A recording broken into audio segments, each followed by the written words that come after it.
గాంధీ భవన్లో జీవన్ రెడ్డి మాట్లాడుతున్నారు. ఇప్పుడు లైవ్ చూద్దాం. ఎట్లయితే మూడో పర్యాయం ఇక్కడ బీఆర్ఎస్ తుడిచిపెట్టుకుపోయిందో జాతీయ స్థాయిలో బీజేపీ కూడా తుడిచిపెట్టుకోబోతుందని చెప్పంటారు. నిన్న పెద్దలు హోం అమిత్ షా గారు హైదరాబాద్కు వచ్చిందా, ఆయన 2014 ఎన్నికలు చేసిన వాగ్దానం ఆయన గుర్తుకు రాదు. 2014 ఎన్నికలు ఆయన ఏం వాగ్దానం చేసిండో, విదేశాలలో మూలుగుతున్న నల్లధనాన్ని ఏదైతుందో స్వదేశానికి తీసుకురావటమే కాదు, ప్రతి పేదవాడి అకౌంట్లో 15 లక్షల రూపాయలు ఇస్తానడే. మరి మోడీ గారు గుర్తుందో లేదో నాకు తెలియదు. ఆయన కిషన్ రెడ్డి గారిని గుర్తు చేయాలి. మోడీ గారికి గుర్తు లేకుంటే ఏదైతుందో కిషన్ రెడ్డి గారు గుర్తు చేయాలి. 2014 ఎన్నికల్లో మీరు ప్రజలకు చేసిన వాగ్దానం ఏంటి? నువ్వు ఎంత నల్లధనాన్ని ఏదైతుందో దేశానికి తీసుకొచ్చినావు, ఎంత పేదవాడి అకౌంట్లో నువ్వు ఏదైతుందో ఆదుకోవడానికి, పేద కుటుంబాలను ఆదుకోవడానికి నువ్వు ఏ విధంగా ఆర్థిక సాయం నింపజేస్తావు అని చెప్పంటుండే. నిరుద్యోగ యువతకు ఏదైతుందో ప్రతి సంవత్సరం 2 కోట్ల ఉద్యోగాలు ఇస్తానడా. ఇలా మోడీ గారు కూడా ఇంకో కేసీఆర్ అయిండు, మోడీ గారు కూడా ఇంకో కేసీఆర్ అయిండు. సంవత్సరానికి 2 కోట్ల ఉద్యోగాలంటే 10 ఏళ్ళలో ఎన్ని చేయాలైనా 10 × 2 20 కోట్ల ఉద్యోగాలు నిరుద్యోగ యువత కల్పిత. ఎన్ని ఇచ్చినవే నువ్వు? అసలు భారతీయ జనతా పార్టీకి యువకులను ఓటు అడిగే నైతిక నీకున్నదే? ఈ దేశ నిర్మాణంలో యువకుల పాత్ర ప్రోత్సహించే విధంగా ఏదైతుందో 18 సంవత్సరాలకు ఓటుకు కల్పించిన ఘనత కాంగ్రెస్ పార్టీ స్వర్గీయ రాజీవ్ గాంధీ గారిది అని చెప్పి అంటున్నా.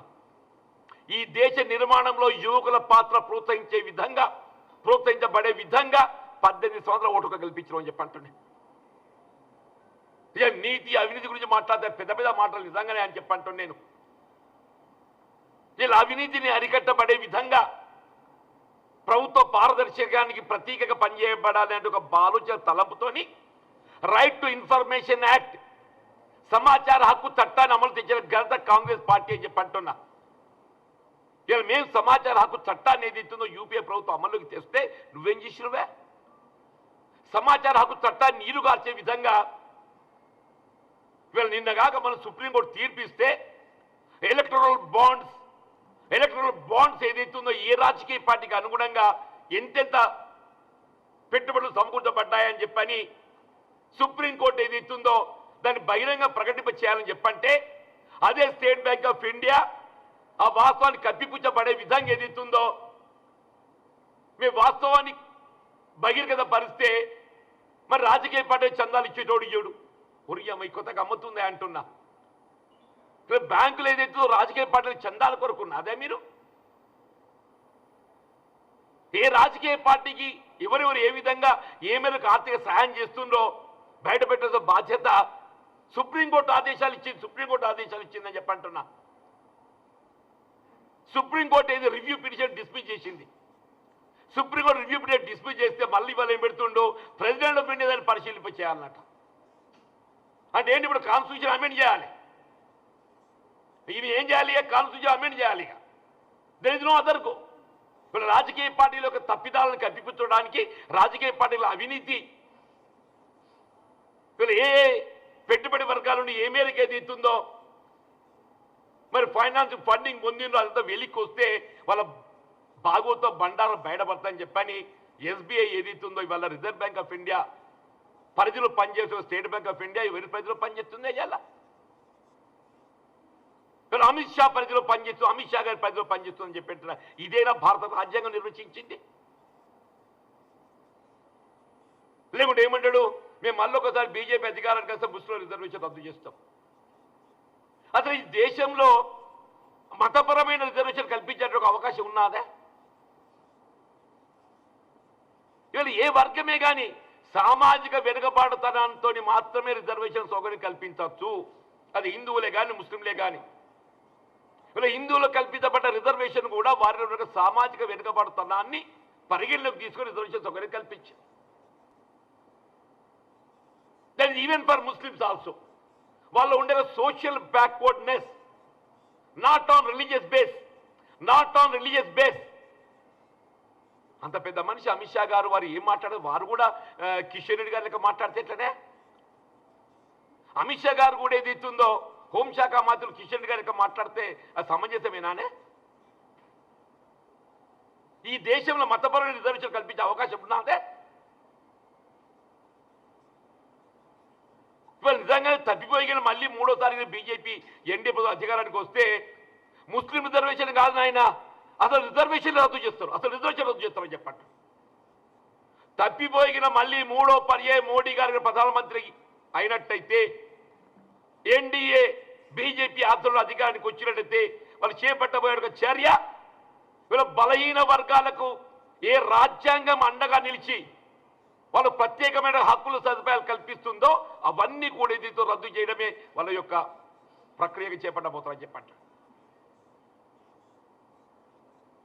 ఇవాళ ముస్లిం రిజర్వేషన్ అంటుందే, అసలు మోడీ గారికి అమిత్ షా గారికి ఏదైతుందో, do you know what is EWS reservation? Economical weaker section reservation లో ఎవరు లబ్ధి పొందుతున్నాయా? Those who are unreserved caste. Economical weaker section లో లబ్ధి పొందబోతున్నది ఎవరు? Those who are unreserved caste. Who are the unreserved caste? whether it is the upper caste or Muslim. ఇవాళ economical weaker section లో ప్రధానంగా లబ్ధి పొందుతున్నది ఎవరు?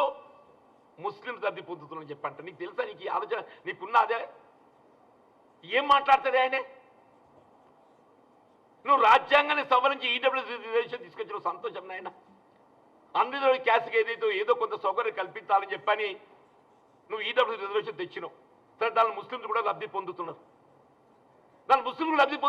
Because they are also in unreserved caste. మరి whatever the reserve caste? సమాజంలో ఉన్నటువంటి బలహీన వర్గాల సంగతి ఏంటి అని చెప్పడుతున్నాను నేను మోడీ గారిని.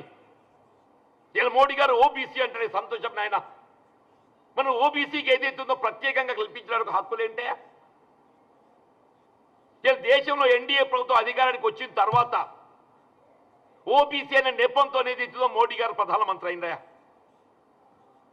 గడిచిన దశాబ్ద కాలంలో అదే ఓబీసీలకు సమాజంలో ఉన్నట్టుగా వెనుకబడ్డ తరగతులకు ఏదైతుందో మీరు ఏమైనా ప్రత్యేక సౌకర్యాలు కల్పించారు ఒక్కటి చెప్పమని చెప్పంటున్నా. ఇవాళ రాహుల్ గాంధీ గారు ఏదైతుందో కులగణనతో గతం నుండి కల్పించబడుతున్న రిజర్వేషన్ ఏదైతుందో జనాభా దామాషాకు అనుగుణంగా సరిపోవటం లేదు. దాన్ని మరింత ప్రోత్సహించబడే విధంగా ఏదైతుందో అవసరం వస్తే ఇందిరా సోహాని కేసును ఉటంకిస్తూ 50% రిజర్వేషన్ చెప్పని బ్లాంకెట్ ఆర్డర్ పెట్టడం జరిగిందో దాన్ని సవరించే విధంగా రాజ్యాంగాన్ని సవరింపజేస్తా అని చెప్పి పేర్కొన్నది ఎవరు? కాంగ్రెస్ పార్టీ రాహుల్ గాంధీ గారు అని చెప్పి అంటున్నా. ఎందుకొరకు? బలహీన వర్గాలకు అండగా నిలిచే విధంగా చెప్పంటాడు. ఈ దేశంలో ఆనాడైనా ఈనాడైనా సామాజిక వెనుకబడతానికి గురవుతున్నటువంటి దళితులే కానీ, బలహీన వర్గాలే కానీ,